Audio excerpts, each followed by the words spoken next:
Bienvenue dans la chaîne ARIA et nous allons entamer un cycle de JT entre aujourd'hui et le congrès physique ARIA qui débutera le 29 septembre 2022.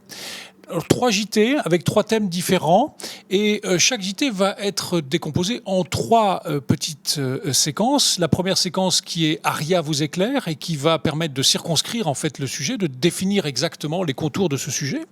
Un deuxième qui est débat regard croisé dans lequel on va faire débattre sur un plateau des utilisateurs du numérique. On va leur poser un certain nombre de sujets qui sont afférents, un certain nombre de questions qui sont afférentes à la thématique qui a été choisie. Et enfin, on s'invitera dans la 3e séquence, ARIA s'invite chez vous, on s'invitera chez ces utilisateurs du numérique pour savoir comment ils l'ont implémenté dans leur pratique. Alors on va commencer par la première thème, le premier JT. Le thème que nous avions retenu, c'est tout simplement qu'est-ce qu'un flux numérique et qu'est-ce qu'un flux analogique et est-ce que l'on passe de l'un à l'autre avec facilité et surtout est-ce qu'il y a un intérêt lorsque l'on est rentré dans le numérique à garder une partie du flux analogique. Alors Marion, je te laisse traiter le début de ce sujet.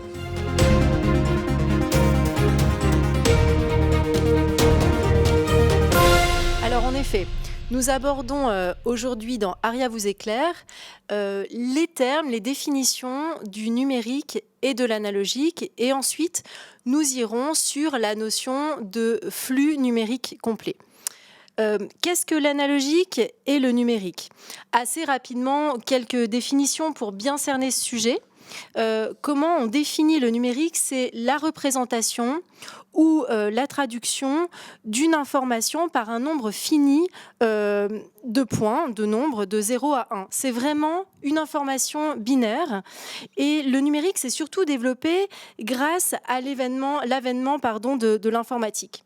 En fait, le numérique, c'est une dématérialisation d'une information physique. Et puis, nous avons l'analogique qui, par opposition, pourrait être défini dans notre métier par une représentation physique de l'information. Le principe, en fait, de l'analogique, c'est vraiment de reproduire le signal enregistré sous une forme similaire sur un support physique. Bien évidemment, la question, c'est de savoir s'il y a un intérêt de passer de l'analogique au numérique. On peut dire que de façon purement théorique, le signal numérique présente réellement l'avantage d'être facilement et fidèlement reproductible. C'est finalement un message facile à conserver, à transférer et à utiliser. Il peut être copié des milliers de fois et il restera globalement toujours conforme à l'original. Ce qui n'est pas le cas de l'analogique, car très clairement, un message analogique, par nature, est plus sensible et pourra s'altérer dans le temps. Typiquement, vous prenez une empreinte, si c'est une empreinte analogique, donc typiquement avec sa retranscription via un modèle en plâtre. Je vais parler de l'alginate, par exemple. Par exemple, si tu fais un alginate, ton alginate, tu en feras un plâtre. Ton plâtre, dans le temps, va soit s'abîmer, soit pourra subir des contraintes d'humidité, etc. Ce qu'on n'aura pas, au final, avec un système numérique. La différence, par contre, et ce qu'il faut comprendre, c'est que de passer au numérique, ça exige bien évidemment une courbe d'apprentissage, ça engendre des coûts, mais ça permet d'apporter un réel confort de travail dans de nombreuses situations et clairement, ça simplifie la communication entre praticiens et prothésistes. Ça, ce sont des sujets qu'on abordera. Et d'ailleurs, ce serait très intéressant de poser la question à ceux qui utilisent le numérique, de savoir s'ils seraient en mesure de repasser à l'analogique. Alors, je pense que ce seront les questions que nous aborderons dans Regard croisé, que nous poserons d'ailleurs à nos interlocuteurs. Quelques exemples du passage du numérique à l'analogique et finalement, rien de mieux qu'un exemple pour expliquer un propos. Typiquement, l'empreinte. Vous passez de l'empreinte alginate, silicone, n'importe quel matériel, à une empreinte digitale à l'aide de caméras, mais ça touche aussi, par exemple, les guides chirurgicaux. On faisait des guides prothétiques, on passe à de réels guides chirurgicaux avec une pré-planification. Ça peut être on en parle moins souvent, mais des réalisations de traitements d'orthodontie qui, à l'époque, étaient imaginées en faisant passer, par exemple, en mettant des braquettes manuellement sur des modèles. Ça n'est plus le cas, c'est fait virtuellement avec une planification et d'ailleurs même avec une prévisualisation que l'on peut montrer au patient du traitement final.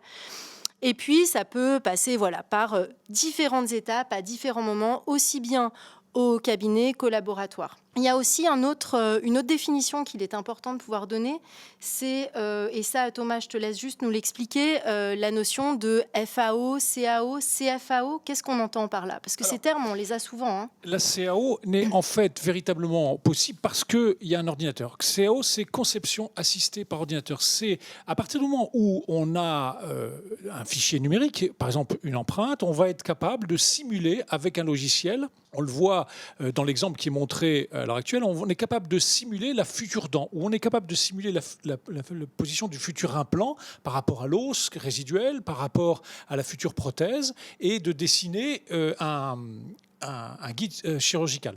Donc la CAO, c'est le raisonnement. C'est la partie raisonnement du flux numérique. C'est la conception. C'est la conception. Voilà, c'est ça. Conception assistée par ordinateur. Ça se fait sur des logiciels qui sont le cœur du métier des nouveaux prothésistes. Et ensuite, il va falloir réaliser cette prothèse ou ce guide chirurgical. Et donc là, on rentre dans la FAO, c'est-à-dire fabrication assistée par ordinateur, où là, on va utiliser des techniques d'usinage, on va utiliser des techniques d'impression, on va revenir dans ce JT sur ces notions d'usinage.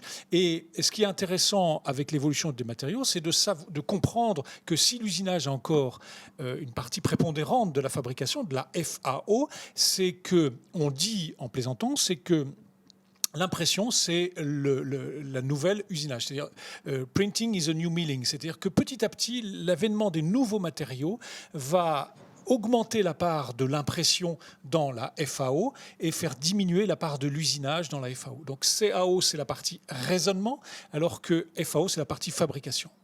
Je te remercie Thomas et je rebondis là-dessus parce qu'en fait ça amène très bien cette notion de flux numérique complet. Qu'est-ce qu'on appelle un flux numérique complet? C'est simplement l'intégration dans toutes les étapes thérapeutiques, laboratoire et cabinet dentaire, du numérique. Mais ce qu'il faut comprendre, c'est vraiment important pour d'ailleurs ne pas avoir de réticence quant à ce flux numérique complet, c'est que l'on peut y rentrer comme on peut en sortir. On peut faire une partie. On peut faire un traitement complètement numérisé, donc avec vraiment un flux numérique complet, comme on peut, par exemple, faire une empreinte encore analogique qui sera numérisée au laboratoire, et dans ce cas-là, on sera dans un flux numérique partiel. Ça, c'est une notion importante. Et lors de la mise en œuvre de ce flux numérique complet, il y aura différentes étapes. Il y aura l'étape de la perception, qui en réalité est la création d'avatars, à savoir les empreintes digitales, le CBCT, les caméras intraorales, des scanners au niveau facial. Voilà, donc il y a tout ce qui est la récolte d'informations du patient. Là, on parle vraiment de la perception et donc de la création d'avatars. Puis, dans ce flux, il y aura un moment de raisonnement. Et dans le raisonnement, on entend ce que tu disais tout à l'heure, c'est-à-dire la conception assistée par ordinateur. CAO, oui. Donc, c'est cette fameuse CAO qui passe par différents logiciels et qui vont permettre vraiment de réfléchir profondément aux décisions qui seront prises thérapeutiques. Et puis pour finir, l'action qui tout simplement regroupe la fabrication assistée par ordinateur, mais pas uniquement. C'est aussi l'action au fauteuil, qui peut être par exemple le fait d'aller mettre un implant en chirurgie guidée. Et dans la fabrication assistée par ordinateur, il y a différentes techniques, on reviendra dessus plus tard, mais ça peut être de la soustraction, de l'addition, voilà. Il y a énormément de façons d'aborder ce flux. Quoi qu'il en soit, ce qu'il faut comprendre, c'est que ce flux peut s'intégrer à des étapes différentes. On n'est pas obligé d'aller jusqu'au bout, mais si on le souhaite, on le peut. Et pourra être intégré au fur et à mesure de la pratique et des habitudes prises. Et ça, c'est important pour qu'il n'y ait pas de réticence à aller vers ce type de pratique. Tout à fait. Et je suis impatient d'entendre nos débatteurs sur ce sujet. Merci Marion pour cette introduction.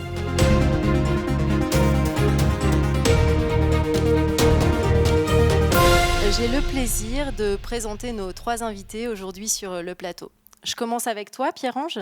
Bonjour Marion. Salut Pierre-Ange. Pierre-Ange, donc ça fait 30 ans que tu travailles en tant que prothésiste. J'ai eu le plaisir d'ailleurs de travailler avec toi il y a quelques années. Et Pierre-Ange, tu as d'abord commencé en pratique traditionnelle analogique, puis tu as monté ton propre laboratoire de prothèses, vraiment orienté numérique. D'ailleurs, je me souviens à l'époque, tu faisais des échanges beaucoup avec la fac. C'était un vrai incubateur de réflexion, ce laboratoire. Et puis maintenant, avec l'avènement du numérique, tu as pu intégrer un cabinet, le cabinet du sourire à Bourgoin-Jallieu, la maison du sourire. Et tu as pu le faire parce qu'en fait, tu as pu complètement alléger tes structures. C'est bien ça ? Tout à fait. Et l'objectif, c'était vraiment d'aller au plus près des besoins du patient. Merci Pierre-Ange. Je passe à toi, Benjamin. Alors Benjamin, nous, on a le plaisir de travailler ensemble. Tu es un, je dirais, jeune prothésiste, tu as cette chance. Encore, c'est ça. Et Benjamin, donc toi aussi, tu as commencé ton apprentissage en tant que technicien dentaire, puisqu'on dit comme ça en Suisse. Et ensuite, tu as très vite intégré un très gros laboratoire, qui est le laboratoire qui fournit les prothèses aux structures Ardentis. Il y a 14 cliniques à peu près. Et tu diriges le pôle numérique.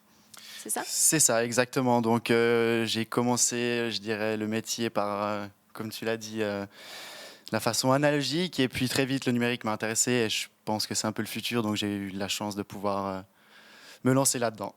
Super. Et puis, je passe à toi, Arnaud.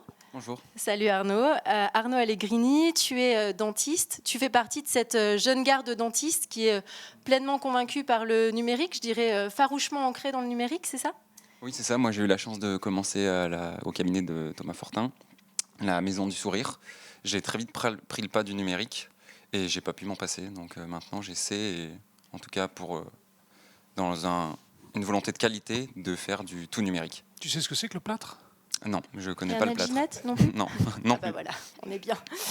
Alors voilà, écoutez, on va tout de suite rentrer dans le vif du sujet, si ça vous va.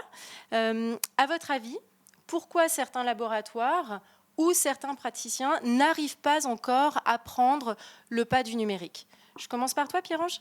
Tout à fait. Merci. Alors, moi, je pense que d'un point de vue pour les laboratoires qui ne veulent pas aller vers le numérique, je pense que c'est plus ceux qui veulent rester et garder la maîtrise, on va dire, de la fabrication manufacturée, qui aiment justement ce côté très artisanal, de pouvoir avoir la maîtrise de la matière, voilà. Mais aujourd'hui, de toute façon, les outils numériques nous donnent tellement de possibilités en termes de reproductibilité, en termes de prévision de résultats. C'est incontournable maintenant d'utiliser la chaîne numérique. Et toi, Benjamin, à ton avis, quels sont les freins à cette mise en œuvre du numérique ? Moi, pour parler d'autre chose, justement, je partirais plutôt sur un problème ou en tout cas un frein au niveau du coût que cela peut engendrer, même s'il est moindre pour le praticien. Je dirais une caméra intraorale, c'est assez abordable actuellement, surtout qu'il y a plusieurs marques. On peut en trouver à différents prix. Par contre, pour le laboratoire, le budget est autre et je dirais beaucoup plus conséquent. Et c'est vrai que des petites structures n'ont pas forcément les moyens d'acquérir un ou plusieurs logiciels de CFAO ou encore plus des imprimantes et dans la suite logique des usineuses. Donc c'est, je pense, le frein pour moi le plus important. Ce qui sous-entendrait que vous allez vers des regroupements de prothésistes, c'est-à-dire que la taille des laboratoires va augmenter, c'est ça ? À mon avis, oui.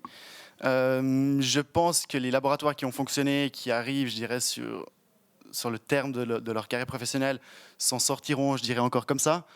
Par contre, c'est vrai que les jeunes prothésistes ou techniciens dentistes en Suisse qui terminent leur formation maintenant n'auront pas le choix que de se mettre à plusieurs pour créer des structures, en tout cas des plus grands laboratoires. Et puis aussi, si je ne me trompe pas, tu m'avais quand même parlé aussi d'une notion de courbe d'apprentissage. Il faut se mettre à cet outil. Et je pense qu'il y a aussi un peu des freins ou des résistances associées à ça. Je crois que tu l'as un peu perçu aussi.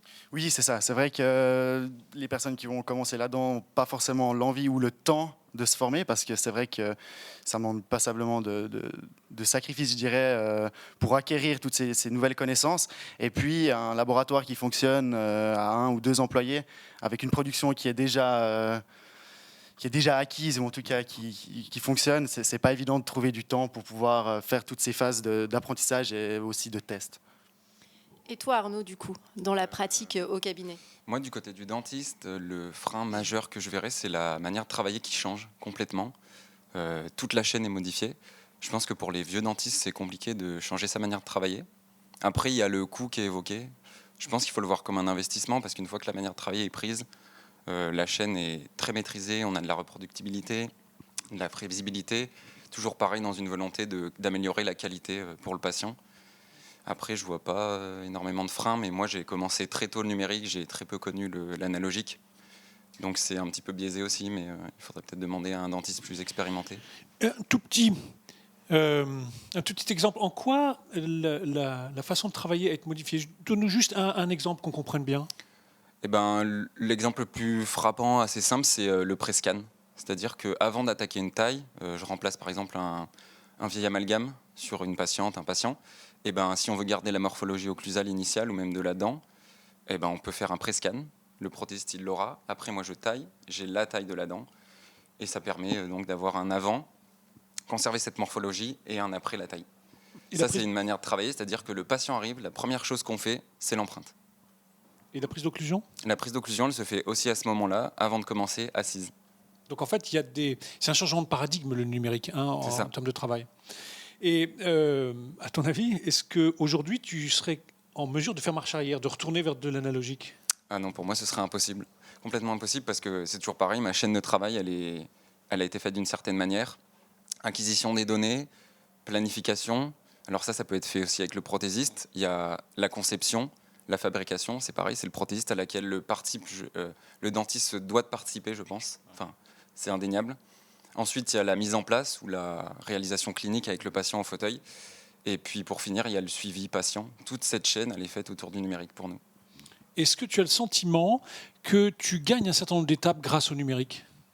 Oui, on gagne. En moyenne, on peut gagner 2 rendez-vous assez facilement. Voilà, moi, c'est un petit peu, Marion, le sentiment que j'ai sur le numérique, quand on parle d'investissement, parce qu'effectivement, on va parler d'investissement, je pense qu'on rentabilise cet investissement parce qu'on a un aspect qualitatif, c'est indéniable, mais c'est aussi parce que l'on va gagner un certain nombre de séances. Alors, c'est au bénéfice du patient, parce qu'on sait très bien que les patients, moins ils sont chez nous, et mieux ils se portent. Donc ça, c'est plutôt favorable, mais aussi en termes d'économie de gestion de cabinet. Au laboratoire, je vous poserai la même question, mais en termes d'économie de cabinet, j'ai l'impression qu'on gagne beaucoup de temps et que l'investissement que l'on fait dans l'achat de toutes ces machines-là, finalement, se rembourse tout simplement parce qu'on a ce changement de paradigme. Et j'ajouterais, parce que moi j'ai également une pratique numérique, c'est ancré, qu'on gagne en confort et on gagne en tranquillité d'esprit. Parce qu'il y a énormément de choses, clairement, qu'on ne pouvait pas faire avant. On ne pouvait pas communiquer autant avec notre prothésiste et on ne pouvait pas autant planifier nos plans de traitement.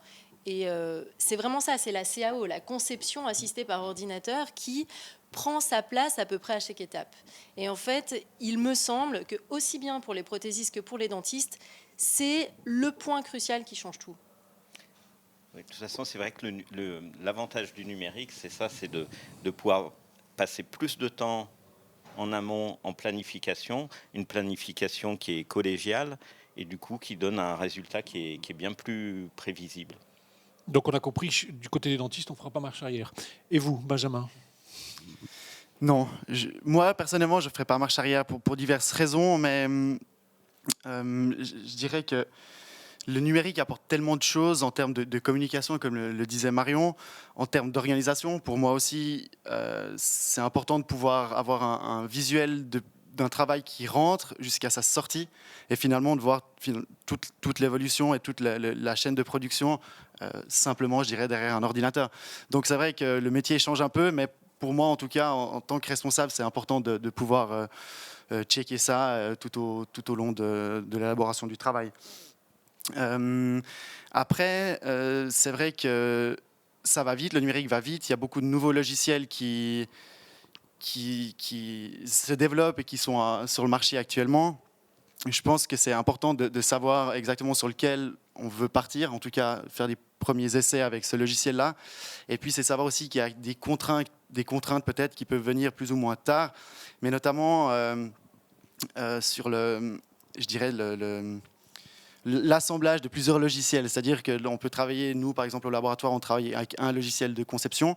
On a toujours un autre logiciel en backup si jamais il s'avérait qu'un travail ne pouvait pas passer, c'est très important. Et en plus de ça, il y a des logiciels annexes qui peuvent collaborer, si on peut dire, avec tel ou tel logiciel de conception et qui n'est pas forcément possible avec un autre, enfin, sans citer de marque, mais voilà un peu mon point de vue. Bah, en fait, vous devenez des infoprothésistes ou des infodesigners, hein, c'est ça, non? Oui, c'est c'est un peu ça, effectivement, le métier a bien changé, mais finalement, on garde quand même si on peut dire, un esprit artistique. Comme on le discutait avant avec Pierre-Ange, une dent, on peut donner à des élèves une dent à modéliser. Sur 12 élèves, on n'aura pas 2 fois la même. Même avec les bibliothèques et tout ce qu'on a à disposition, je pense qu'il y a quand même encore quelque chose Ça, c'est d'artistique. rassurant parce qu'il y a quand même un risque qu'il y a avec le numérique, c'est de la standardisation de la forme des dents. Donc, c'est rassurant de savoir que finalement, avec un même logiciel, on peut fabriquer plusieurs types de dents différentes. Ça, c'est intéressant. Et ça, c'est plus... Dans la conception, c'est c'est quand même à la très créativité de l'utilisateur. Vous restez des créatifs, Tout à fait. tout simplement. Et je pense qu'on a tous autour de ce plateau un métier qui est manuel, créatif, et on n'a pas les mêmes mains, on n'a pas la même manière de concevoir dans l'espace, et donc clairement, on a aussi sa propre sensibilité. Et à l'ère actuellement de la communication autour de vraiment la dentisterie émotionnelle, ça prend tout son sens. Encore plus avec l'ère du numérique qui permet éventuellement d'intégrer le sourire de quelqu'un et de le transposer sur quelqu'un d'autre, de faire des vidéos pour présenter un projet de sourire à quelqu'un. Et ben voilà, là, ça prend encore plus son sens avec le numérique. Et d'ailleurs, je dirais que c'est plus facile à mettre en œuvre. Tout à fait, oui. De toute façon, on a tout un tas d'outils de communication pour le patient, hein, où on va tout de suite, on le fait assez régulièrement. Au premier rendez-vous, le patient lui prend des photos et tout de suite on peut lui fournir un premier jet de sourire. Un projet, Voilà, un premier projet, oui. Donc, si je comprends bien, vous allez vous intéresser de plus en plus à la partie noble du métier, c'est-à-dire la conception, la partie artistique. Mais est-ce qu'il vous reste quand même une partie analogique? C'est-à-dire que, par exemple, la partie qui était la plus désagréable pour vous, peut-être la coulée des modèles en plâtre, gratter du métal, parce qu'on sait que le métier de prothésiste est un métier en tension, c'est-à-dire que vous avez du mal à recruter pour cette partie-là du métier. Finalement, vous allez vous en débarrasser un petit peu, et quelque part, c'est pas plus mal, parce que puisque vous avez du mal à recruter pour faire ces tâches-là. Mais est-ce que, hormis ces tâches un peu ingrates, il vous reste quand même une partie analogique, pardon? Voilà, on en discutait tout à l'heure avec Benjamin. Ça tend à disparaître avec l'évolution des différentes solutions logicielles. Aussi toutes les techniques de fabrication, que ce soit additive ou l'usinage, et puis surtout tous les nouveaux matériaux qui arrivent. Là, c'est on va dire, le dernier maillon qui manquait à la chaîne numérique, on va dire, c'est plus le développement autour des matériaux. Et aujourd'hui, on a la chance d'avoir vraiment une pléthore de matériaux qui arrivent. Et toi, du coup, Arnaud, tu fais encore des choses analogiques? Tu prends encore des empreintes classiques? J'en prends quelques-unes quand j'arrive aux limites du numérique. C'est-à-dire quand je ne peux pas faire en numérique, préparation infragingivale, inflammation ou quoi que ce soit, je passe à ce moment-là par une empreinte analogique, mais que Pierre-Ange va scanner et inclure dans du tout numérique après au final. Pour les complets, par exemple, je sais que c'est encore un peu le point qui est un peu compliqué, non, pour la dépressibilité des muqueuses notamment. Difficile à Nous, pour les complets, on est en tout numérique avec un rebasage en dynamique au fauteuil. Et vous êtes satisfait du résultat? Moi, je suis plus satisfait qu'en flux analogique. Ok, tu as une meilleure rétention de ta prothèse, une meilleure... ok. Rien que pour l'aspect aussi. Je pense aussi que pour nous, DV, c'est encore un point qui est pas encore énormément utilisé, mais on est en cours. On est vraiment sur le fait de partir sur cette approche aussi. Oui, c'est ça. J'y travaille, on y travaille finalement tous pour y arriver. C'est vrai que ça nécessite beaucoup de réglages. Il faut affiner certains réglages finalement, parce qu'il y a, comme le disait tout à l'heure, il y a le moyen par addition, donc en impression 3D, par soustraction en usinage. La balle se jette d'un camp à l'autre en fonction des avantages et des inconvénients des autres. Ce qui est très important aussi, c'est l'acquisition. C'est dans le flux numérique, il y a la porte d'entrée, ça va être tous les fichiers qu'on va pouvoir traiter et faire nos conceptions à partir de ces fichiers-là. Et la qualité du fichier est primordiale. Et c'est là, pour faire de la prothèse adjointe, il faut avoir une caméra qui soit capable de donner des fichiers qui soient d'excellente qualité. Tu dirais clairement que sur, en tout cas, la prothèse totale, toutes les caméras ne se valent pas pour faire l'enregistrement? Oui, tout à fait. Oui, de toute façon. Alors, vous avez mis longtemps à affiner votre façon de travailler tous les deux? Moi, c'est parti du choix de la caméra, surtout. Parce qu'on savait ce qu'on voulait faire, on voulait un flux complet en numérique. Donc j'ai sélectionné une caméra qui me permettait de faire du complet. Voilà. Tu passes ton temps avec... Est-ce que vous passez votre temps ensemble? Parce qu'en fait, j'ai l'impression que si on commence à travailler comme ça, on passe son temps ensemble, non? Ah oui, bon, c'est exactement ça. Et en fait, on passe du temps sur d'avoir du feedback sur justement les fichiers, l'acquisition. Et après, beaucoup de temps aussi sur la planification. Et puis aussi, on passe du temps à débattre de ce qui a été réalisé cliniquement pour améliorer, affiner les réglages, pour avoir aucune retouche occlusale, par exemple. On a mis en place une chaîne d'amélioration continue qui nous permet, chaque fois qu'on a des choses qui ne nous conviennent pas, de pouvoir aller chercher des solutions pour pallier des... Je crois que si je pouvais faire une petite conclusion intermédiaire sur cette séquence-là, c'est que le numérique, c'est pas l'achat d'une caméra, c'est véritablement la mise en place de routines cliniques avec une vision de ce qu'on veut devenir, de ce qu'on veut que la dentisterie devienne.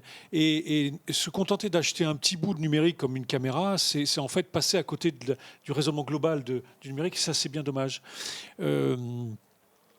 Oui, je crois que si je pouvais faire une petite conclusion intermédiaire, ça serait celle-là. C'est que vraiment, il faut réfléchir la chaîne complète. C'est le premier maillon, c'est tout. Donc on est d'accord que le numérique, c'est un vrai catalyseur de communication entre praticiens prothésistes. C'est un indispensable. On va finir cette séquence ensemble qui était vraiment... J'adorerais parler encore plus avec vous. Je pense que Thomas aussi. On a plein de questions qu'on vous posera certainement en off. Qu'est-ce que vous conseilleriez finalement aux personnes qui souhaiteraient s'y mettre? Quelle serait la démarche à mettre en œuvre? Comment vous le verriez? Peut-être je commence avec toi, Arnaud. Moi, je pense qu'il ne faut pas avoir peur d'investir de son temps. C'est surtout ça, en fait.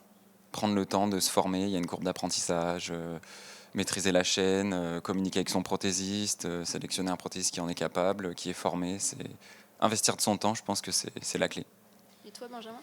Point de vue laboratoire, c'est tout à fait ça. Je pense que c'est vraiment étape par étape. Il faut y aller à son rythme. C'est important d'avoir une vision globale sur l'ensemble du numérique au sein entre le cabinet et le laboratoire. Mais je pense qu'il faut y aller petit à petit, c'est-à-dire on peut passer très bien, commencer par l'achat d'un logiciel, ensuite ajouter une imprimante 3D pour garder en interne l'impression des modèles. Par la suite, si nécessaire, acheter une machine d'usinage pour avoir un flux 100%. Mais voilà, c'est en fonction des besoins et c'est important de savoir mettre son cadre et pouvoir commencer petit à petit. Et toi, Pierre-Ange? Moi, je trouve que c'est la difficulté pour toute la chaîne, c'est d'intégrer le flux, une chaîne numérique intégrale. Et aujourd'hui, il n'y a pas de recette miracle. Enfin, on n'a pas de formation d'intégration globale d'une chaîne numérique. Donc, c'est ce que disaient Arnaud et si je Benjamin. comprends bien, il y a une partie d'empirisme, il y a une partie de recherche, il y a une partie finalement d'essai à faire sur le terrain, mais c'est aussi ce qui est assez sympathique dans cette démarche. Moi, à l'issue de ce débat, j'ai presque envie de vous inviter au prochain congrès ARIA à faire un workshop sur l'intégration du numérique dans un cabinet dentaire. Je pense que ça pourrait être un très très bon thème parce que c'est vrai que c'est rarement abordé. On parle de caméra, on parle de ceci ou de tel outil, mais l'intégration globale, je pense que c'est un vrai sujet et j'aimerais bien que vous veniez nous en parler lors du prochain congrès ARIA. Avec plaisir. Merci Marion. Avec plaisir. Merci beaucoup à vous tous, c'est un plaisir. Merci.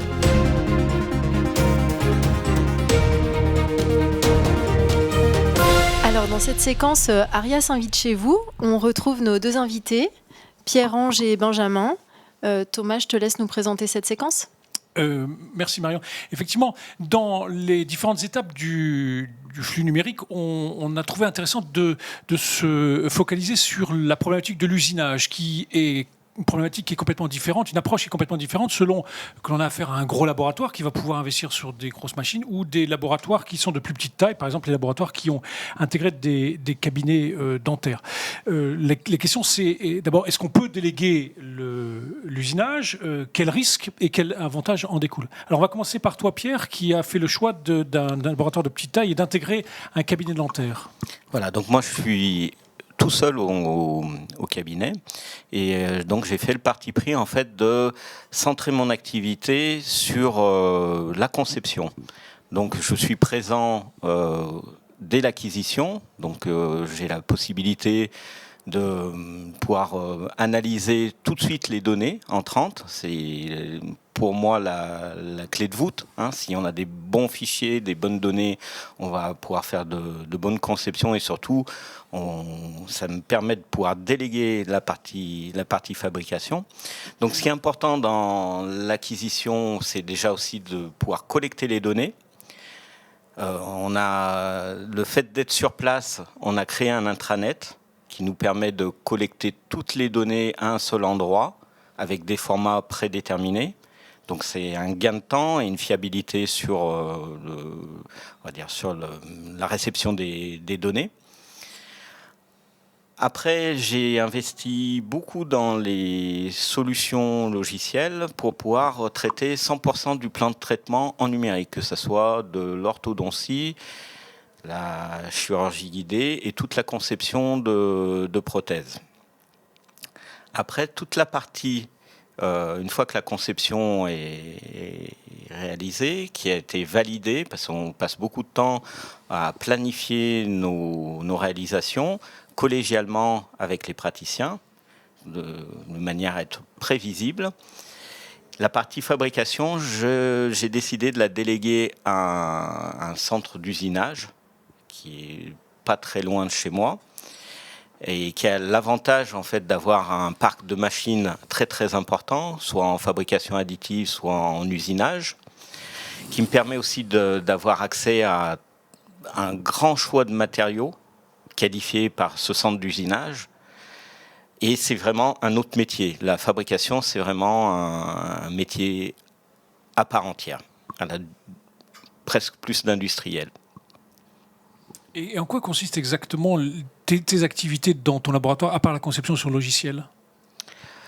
Est-ce que tu as des imprimantes, par exemple? Oui, j'ai des imprimantes qui vont me servir à faire tout ce que je peux faire en interne, c'est-à-dire déjà d'avoir des modèles essentiellement pour vérifier les conceptions de prothèses, donc je ne le fais pas systématiquement, de pouvoir imprimer les guides chirurgicaux, ça c'est une maîtrise 100% intégrale au laboratoire, et puis de plus en plus, compte tenu de l'arrivée de nouveaux matériaux, de pouvoir imprimer même des dents définitives directement au cabinet, au cabinet, au laboratoire. Alors quand tu reçois les pièces qui sont usinées, donc si je comprends bien, tu fais la conception, tu imprimes un certain nombre de choses, donc des modèles, de plus en plus il y aura des matériaux qui ont été usinés jusqu'à présent mais qui vont pouvoir être imprimés. Tout à fait. Mais au jour d'aujourd'hui, quand tu reçois du centre d'usinage les pièces, évidemment, il y a encore un post-traitement de ces pièces-là avant qu'elles arrivent en bouche. Tout à fait, elles arrivent semi-finies. Donc il y a toute la partie intrado qui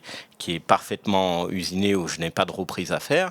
Après, ça va être l'adaptation et surtout le traitement cosmétique, l'adaptation esthétique au sourire du patient.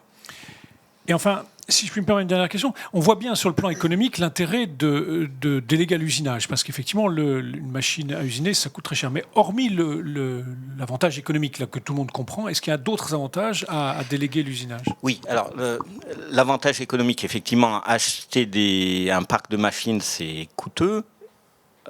Et il y a toute la partie maintenance aussi qui est vraiment, c'est vraiment un métier à part entière, et c'est surtout aussi de pouvoir bénéficier d'usinage sur des machines vraiment industrielles, robustes, des machines qui seraient très difficiles d'intégrer en laboratoire, surtout pour des fabrications de grande précision. Quand on va usiner des dents en énamique ou en IMAX, où on a besoin d'une précision moindre, mais par contre sur des restaurations transvissées en métal, Là, on a besoin de machines bien plus performantes. Voilà, mais donc c'est surtout l'avantage, c'est surtout ça. Je me permets de rebondir. Du coup, je te remercie, Pierre-Ange. Pour ta part, Benjamin, c'est un petit peu différent parce que c'est un laboratoire de plus grosse taille qui a vocation à faire de la prothèse pour 14 cliniques. Et du coup, pour le coup, le parti pris a été de ne pas déléguer l'usinage, c'est juste ?